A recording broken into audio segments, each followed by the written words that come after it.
বাসর ঘরে ঢুকতেই বউ আমাকে সালাম করে জিজ্ঞেস করলো, কেমন আছেন ভাইয়া? ভাইয়া শব্দটা শুনে অবাক না হয়ে পারলাম না। ইচ্ছে করছিল দেওয়ালে মাথা ঠুকে সুইসাইড খাই। বিয়েটা করেছি পারিবারিকভাবে। বর্তমান যুগে বিয়ে করতে গেলে সবাই অল্প বয়সী মেয়ে খোঁজে। আমার বেলাও অন্যটা হয়নি। পারিবারিক মতামতে বিয়ে করলাম ক্লাস 9-এ পড়ুয়া এক সুন্দরী মেয়েকে। বাসর রাতে বউ আমাকে ভাই বলাতে একদম হয়ে গেলাম। প্রশ্ন করলাম, আমাকে ভাই বলছো কেন? সে স্বাভাবিকভাবে উত্তর দিল, আপনার আম্মু আমাকে বলেছে আজ থেকে ওনাকে মা বলে ডাকতে। হ্যাঁ, এটাই তো স্বাভাবিক, মাই তো ডাকবে। বউ কিছুক্ষণ চুপ থেকে বলল, তো আপনার মা যদি আমারও মা হয় তাহলে তো আমরা ভাই বোন, তাই না? বউয়ের যুক্তি দেখে দু চোখ থেকে আবেগে আধা ফোঁটা জল গড়িয়ে পড়ল। অধিক শোকে পাথর হয়ে খাটের এক কোণে বসে রইলাম। এই যে ভাইয়া শোনেন। ভাইয়া ডাকটা শুনে দুঃখে আমার কলেজা ফেটে কিডনিতে গিয়ে লাগলো। জন্ম থেকে এই পর্যন্ত যতটা মেয়ের প্রতি ক্রাশ খেয়েছি, সবগুলো মেয়েই আমাকে ভাইয়া ডেকে আমার প্রপোজ করাতে পানি ঢেলে দিয়েছিল। শেষ পর্যন্ত আমার বউও ভাইয়া ডাকটা বাদ দিল না। এ জীবন রেখে কী লাভ? ইচ্ছে হচ্ছে মেয়েটাকে বিষ খাইয়ে আমি সুইসাইড করি। নিজেকে সামলে সাড়া দিয়ে বললাম, হ্যাঁ বলো বইনা। একটা বিড়াল এনে দিবেন? বউয়ের মুখে এমন কথা শুনে অবাক হয়ে ওর দিকে মুখ ঘুরিয়ে বসে বললাম, বিড়াল দিয়ে কী করবে শুনি? ভাবি বলেছিল বাসর রাতে বিড়াল মারতে যেন ভুল না করি। একটা মানুষ কি করে এতটা গাধিরাম হতে পারে চিন্তা করতে লাগলাম। চিন্তার ব্যাঘাত ঘটিয়ে আমার হাতে একটা ধাক্কা দিয়ে মাইশা বলল, এনে দিন না একটা বিড়াল। ছলো ছলো নয়নে ওর দিকে তাকালাম। মেয়েটার চেহারা বেশ মনোমুগ্ধকর, মায়া মায়া ভাব আছে, কিন্তু মাথায় যে ঘিলু বলতে কিছু নেই সেটা আমার আর বুঝতে বাকি রইল না। বললাম, আচ্ছা ঠিক আছে, কালকে বাজার থেকে একটা বিড়ালের বাচ্চা এনে দিব তোমাকে। কিন্তু ভাবি বলল তো প্রথম রাতে বিড়াল মারতে। রেগে গিয়ে বললাম, তো ভাবির বাড়ি থেকে একটা বিড়াল নিয়ে আসলেই পারতা। আমার মতো সাদাসিধে ছেলের সাথে কেন এমন করছো? বউ চুপচাপ শুয়ে পড়ল বিছানায়। বউয়ের কাজালাপ দেখে মনে হচ্ছে আজও আমাকে ব্যাচেলারদের মতো রাত কাটাতে হবে। সব ইচ্ছে মনের মধ্যে ধামাচাপা দিয়ে মাঝখানে একটা কোলবালিশ দিয়ে আমিও শুয়ে পড়লাম। মাঝরাতে বউ আমাদের মাঝের কোলবালিশটা সরিয়ে আমাকে জড়িয়ে ধরে বলল, ভাইয়া আমার না খুব ভয় লাগছে। আমি কথা না বাড়িয়ে ওর কানের কাছে মুখ নিয়ে বললাম, মাঝরাতে এখানে ভূত আসে, আলাদা কাউকে দেখলেই জপটে ধরে। ভালো করে জড়িয়ে ধরো আমাকে। আহ, কি রোমান্টিক অনুভূতি! মনে হচ্ছে এই বুঝি ব্যাচেলার লাইফটা কেটে গেল আমার। বউয়ের মুখে ভাইয়া ডাক শুনতে শুনতে কান আমার ঝালাপালা। ছুটি থাকা সত্ত্বেও বেরিয়ে গেলাম অফিসের উদ্দেশ্যে। কিছুক্ষণ পর পর মায়েশা আমাকে কল দিচ্ছে। রিসিভ করাতেই বলছে, বাসায় কখন আসবেন ভাইয়া? বাসায় ফেরার পথে বিড়াল আনতে ভুলবেন না কিন্তু। আজকে যে করেই হোক বিড়াল মারতে হবে। কথায় কথায় ভাইয়া বলাটা বোধ হয় মায়েশার একটা বদ অভ্যাস। কিছু বলার সাহস হচ্ছিল না কোনো বাড়ি। শুধুমাত্র হ্যাঁ বলেই কল কেটে দিচ্ছি প্রতিবার। বিকেলে যখন ক্যান্টিনে খাওয়া দাওয়া করে বিশ্রাম নিচ্ছিলাম, তখন আম্মুর কল। রিসিভ করাতেই বললেন, বাবা, মাইশা আমাকে শুধু শুধু প্রশ্ন করছে ভাইয়া আসবে কখন। আসার পথে মাইশার ভাইয়াকে কল দিয়ে নিয়ে আসিস তো। আবেগে দু চোখ বেয়ে আড়াই ফোঁটা জল গড়িয়ে পড়ল। ঠিক আছে বলে কল কেটে দিলাম। একটা খাঁচাতে বিড়ালের বাচ্চা নিয়ে বাসার কলিং বেলে হাত চাপলাম। দেখলাম মায়েশা দরজায় দাঁড়িয়ে আছে। আমাকে দেখেই মায়েশা জোরে বলতে লাগলো, আম্মু দেখো, ভাইয়া এসেছে। হাত থেকে বিড়ালের খাঁচাটা রেখে ওর মুখ চেপে ধরলাম। সে অবাক হয়ে আমার দিকে তাকিয়ে চোখগুলো এদিক সেদিক ঘোরাচ্ছে, কিছু বলার চেষ্টাও করছে। মুখ চেপে ধরে টেনে হেঁচড়ে আমার রুমে নিয়ে গেলাম। বললাম, তুমি আম্মুর সামনে আমাকে ভাইয়া ডাকবে না। কেন, কি হয়েছে? আজ সারাদিন তো ভাইয়া বলে আপনার কথাই বললাম। ঠিক আছে, কারোর সামনে আমাকে ভাইয়া ডাকবে না, বুঝছো? আচ্ছা ঠিক আছে। শান্তভাবে আমার পাশে মাইশা বসে বিড়ালটা নিয়ে খেলা করছে। কিছুক্ষণ পর মাইশা বলল, বিড়ালটা খুব কিউট, এটাকে আমি আর মারবো না, আদর করব। আমি আর কিছু বললাম না। প্রথমবার যখন শ্বশুরবাড়িতে গেলাম, লক্ষ্য করলাম ভাবির সাথে বসে মায়েশা কি যেন গুজুর গুজুর করছে। আড়ি পেতে শোনার চেষ্টা করলাম। ভাবি বলছে, কিরে, বিড়াল মারলি? মায়েশা উত্তর দিল, উনি বিড়াল কিনে এনে দিয়েছিলেন, কিন্তু বিড়ালের বাচ্চাটা দেখে খুব মায়া হলো, তাই এটাকে বাসাতেই রেখে দিয়েছি। দুঃখে আমার মরে যেতে ইচ্ছে হলো। লক্ষ্য করলাম ভাবি মিটমিট হাসছে। অল্প কিছুদিনের মধ্যে আমাদের সম্পর্ক খুব ঘনিষ্ঠতায় পৌঁছালো, কিন্তু মাইশার মুখের ভায়া ডাকটা সরাতে পারলাম না আর। যাই হোক, ব্যাচেলার লাইফ থেকে তো মুক্তি পেলাম। তবে মেয়েটা আমাকে ছাড়া কিছু বুঝে না, কিন্তু সব সময় আমার পিছু পড়েই থাকে। বিয়ের 5 মাস যেতেই লক্ষ্য করলাম মাইশা ঘন ঘন বমি করছে। আম্মুও কেমন জানি দুষ্টুমির নজরে আমার দিকে তাকায়। বেশ হাসি খুশি পরিবারের সবাই, কিন্তু কেমন জানি সবাই এড়িয়ে চলছে আমাকে। রাত হতে মাইশাকে জড়িয়ে ধরে জিজ্ঞেস করলাম, আচ্ছা, সবাই আমাকে এভাবে এড়িয়ে চলছে কেন? বিশ্বাস করেন রাসেল ভাই, এরপর যা শুনলাম আমি তা শোনার জন্য মোটেও প্রস্তুত ছিলাম না। মাইশা মিটমিট হাসল, আমার বুকে মুখ লুকালো, আস্তে করে বলল, আপনি মামা হতে চলেছেন। বউ আমার বুকে মুখ লুকিয়ে তারপর বলল, আপনি মামা হতে চলেছেন। সেই দুঃখে আমি মনে মনে বিষ খেয়ে ফেললাম। এই বুঝি বুকটা মোচড় দিয়ে উঠল। ফিলিংস আনার চেষ্টা করলাম, কিন্তু বুকের মধ্যে বউ একটা থাবড় দিতেই আমার সব ফিলিংস হারিয়ে গেল। তার দিকে তাকাতেই সে বলল,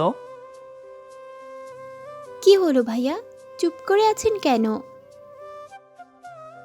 একেই তো নিজের সন্তানের মামা বানিয়ে দিচ্ছে আমাকে, তার উপর ভাইয়া বলাতে কলিজাটা বোধ হয় 4.5 টুকরা হয়ে গেল। দুঃখে গলা ফাটিয়ে চিৎকার করতে ইচ্ছে হচ্ছে আমার, তবুও ভরাক্রান্ত গলায় বললাম, তুমি ফুপি হতে চলেছ, খুব খুশি লাগছে আমার। মাইশা এবার রেগে গিয়ে বলল, কি? আমার পেটের বাচ্চার ফুপি হব আমি? ইম্পসিবল। তাহলে আমার বেলায় বুঝো না কেন? অসহায় দৃষ্টিতে মাইশার দিকে তাকিয়ে বললাম। সে বলল, কি বুঝবো আমি? তুমি মা হলে আমি যে বাবা হই। মেয়েটা লাজুক ভঙ্গিমায় বলল, ধুর ভাইয়া, কি যে বলেন না, আপনি তো আমার ভাইয়া, আমার বাচ্চার মামা হবেন আপনি।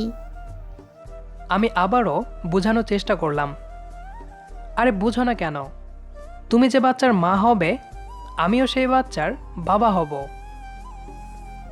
না, কখনোই না। আপনি তো বাচ্চাটাকে পেটে নিচ্ছেন না, তাহলে বাবা হবেন কি করে? উত্তরে আমি বললাম, হ্যাঁ। বলে আরও কিছু বলতে যাব, তখন মাইশা আমাকে থামিয়ে দিয়ে বলল, তাহলে তো হিসাব ক্লিয়ার। যেহেতু আমার সকল ভাইয়েরা আমার বেবিটার মামা হবে, সেহেতু আপনিও মামাই হবেন। মেয়েটার যুক্তি দেখে আমার চক্ষু খুলে গেল। আরে, মেয়েটা তো ঠিকই বলেছে, আমার বাচ্চার মামা হব আমি। আবেগে দু চোখ থেকে আধা ফোঁটা নোনা জল বের করার চেষ্টা করেও পারলাম না। চোখের পানিগুলো বেইমানি করছে আমার সাথে। যা, পৃথিবীর সব কিছুই বেইমান। বন্ধু শাওনের কাছে গেলাম বুদ্ধি নেওয়ার জন্য, কিভাবে মেয়েটার মুখ থেকে ভাইয়া টাকার ভূতটা ছাড়ানো যায়। বন্ধুগুলোও স্বার্থপর। আমার এই দুঃখের কথা শুনে হামাগুড়ি দিয়ে হাসতে লাগলো শালা। নিজেকে সামলে নিয়ে বললাম, হালা, হেল্প করবি নাকি চলে যাব? শাওন হাসি থামিয়ে বলল, যদি তুই মামা হোস তাহলে বাবাটা কে হবে রে? বলে আবারও হাসতে লাগলো। বললাম, মজা করা বাদ দিয়ে পারলে আমাকে উদ্ধার কর। আচ্ছা, তুই ভাবিকে কি বলে ডাকিস? নাম ধরে। রাগ উঠলে বইনাও বলি। ঠিক আছে, তাহলে আজ থেকে বইনা ডাকার মাত্রা আরও বাড়িয়ে দে। ঠিক 2 দিন পর আবার আসিস। আসার সময় ভাবির হাতের বানানো বিরিয়ানি নিয়ে আসিস, নয়তো বুদ্ধি দেওয়াতে আমি আর নেই। বন্ধুগুলা বিপদেও মজা নাই। আমি আর কিছু না বলে চলে আসলাম বাসায়। রুমে ঢুকতেই বউকে বললাম, বইনা, কি করো? এই তো ভাইয়া, বিড়ালের বাচ্চাটাকে আপনার আনা চকলেটগুলো খাওয়াচ্ছি। রাগ উঠলেও নিজেকে সামলে বললাম, আমি তো এগুলো তোমার জন্য এনেছিলাম বইনা। বিশ্বাস করেন রাসেল ভাই, তারপর মায়েশা যা বলল তার জন্য একদম প্রস্তুত ছিলাম না। সে বলল, ভাবি বলেছে বিড়ালটা বড় হলে নিজের খাবার থেকেও বিড়ালকে কিছু দিতে হবে। মনে মনে বললাম, শালির ভাবিটা একটা শয়তানের আগাগোড়া মাথা সব। আস্তে করে বললাম,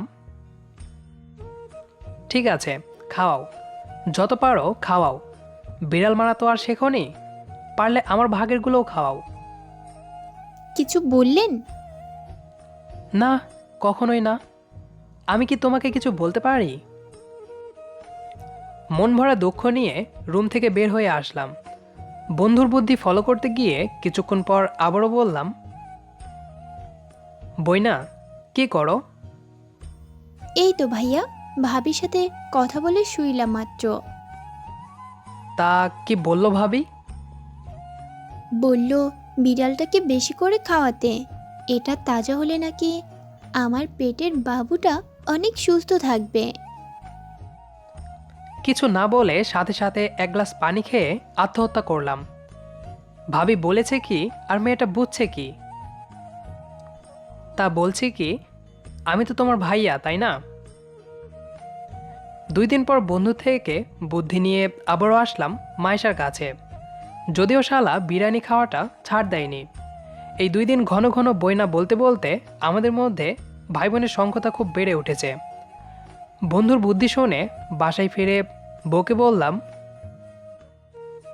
আমি তো তোমার ভাইয়া, তাই না? অবশ্যই। এক কথায় উত্তর দিল মাইশা। তা ভাইয়ার যে বিয়ের বয়স পেরিয়ে যাচ্ছে সে খেয়াল কি তোমার আছে? এমন কথা শোনার পর মাইশা আমার দিকে ভ্রুকুচকে তাকালো, তারপর বলল, আরে ঠিকই তো, একদম চিন্তা করবেন না, 2 দিন সময় দিন। মনে ভয় ঢুকে গেল আমার। যে মেয়ে আমাকে দ্বিতীয় বিয়ে করাতেও তার আটকাবে না কিছুতে। ভয়ে ভয়ে বললাম, না বোন, আমি বিয়ে করতে চাই না, মজা করলাম একটু। আমি তোমাকে নিয়েই বেশ সুখে আছি বইনা। ধুর হাদারাম, বিয়ের বয়স হলে তো বিয়ে করাতেই হবে। বুকের ধুকপুকানি বেড়ে গেল। বউ আমাকে আরেকটা বিয়ে করাবে, তাকে কন্ট্রোলে আনার জন্য বললাম, আরে হাদারাম নামটা তো খুব কিউট। হ্যাঁ আসলেই কিন্তু। মাথায় দুষ্ট বুদ্ধি চাপল। বললাম, আসো, আমরা আমাদের মধ্যে নতুন আত্মীয়তা গড়ে তুলি। বউ অবাক চাহনিতে বলল, কেমন আত্মীয়? এই ধরো, তুমি আমাকে হাদারাম ডাকবে আর আমি তোমাকে গাধিরাম ডাকবো। So cute. বউয়ের হাসি দেখে আমার গা জ্বলে উঠল, তবুও এই হাদারাম আর গাদিরাম ডাকের মধ্যেও যদি আমাদের ভাই বোনের সম্পর্ক শেষ হয় ওই আশায় আছি। কয়েক মাসের ব্যবধানে আমাদের সম্পর্ক অন্যরকমে গিয়ে পৌঁছালো। আমরা একজন আরেকজনকে হাদারাম আর গাদিরাম বলে ডাকি। মাইশার পেট দিনে দিনে খুব বড় হয়ে যাচ্ছে, শরীরটাও কেমন ভারী হয়ে যাচ্ছে। ফুটফুটে এক মেয়ে বাচ্চার মামা হলাম আমি, মাইশা হলো বাচ্চাটার মা। ভাবতেই অবাক লাগছে, মাইশা যে বাচ্চার মা, আমি সেই বাচ্চার মামা। হাসপাতাল থেকে বাসায় আসার পর মাইশা আমাকে প্রশ্ন করলো, আপনি তো এখন আমার ভাইয়া না, তো আপনাকে কি ডাকবে বাবুটা? তোমার মতো হাদারামি ডাকুক, কিন্তু মাঝে মধ্যে বাবা ডাকলেও আমার কোনো আপত্তি নেই। আমাকে অবাক করে দিয়ে মাইশা কিছু বলল না, একটু হাসলো মাত্র। কেটে গেল 20টি বছর। আজ আমাদের মেয়ে তিন্নির বিয়ে। লক্ষ্য করলাম তিন্নির পাশে বসে মাইশা কি যেন গুজুর গুজুর করছে, শোনার জন্য আড়ি পাতলাম। মা তার মেয়েকে বলছে, শোন, যে ছেলেটা তোকে নিয়ে যাবে ওই ছেলেটার মাকে কিন্তু আমার মতো মাই ডাকবি। যেহেতু ছেলেটার মা তোরও মা হবে, সেহেতু ছেলেটাও কিন্তু তোর ভাইয়া হবে। কথাটা মাথায় রাখবি কিন্তু। গল্পটি আপনাদের কাছে কেমন লেগেছে সেটি অবশ্যই কমেন্ট করে জানাবেন। আশা করি গল্পটি আপনাদের কাছে ভালো লেগেছে। যদি ভালো লেগে থাকে তাহলে এই গল্পটিতে একটি লাইক দিবেন। আর নিয়মিত এরকম ভালোবাসার গল্প পেতে আমাদের চ্যানেলটি সাবস্ক্রাইব করে আমাদের সাথেই থাকবেন। ধন্যবাদ সবাইকে।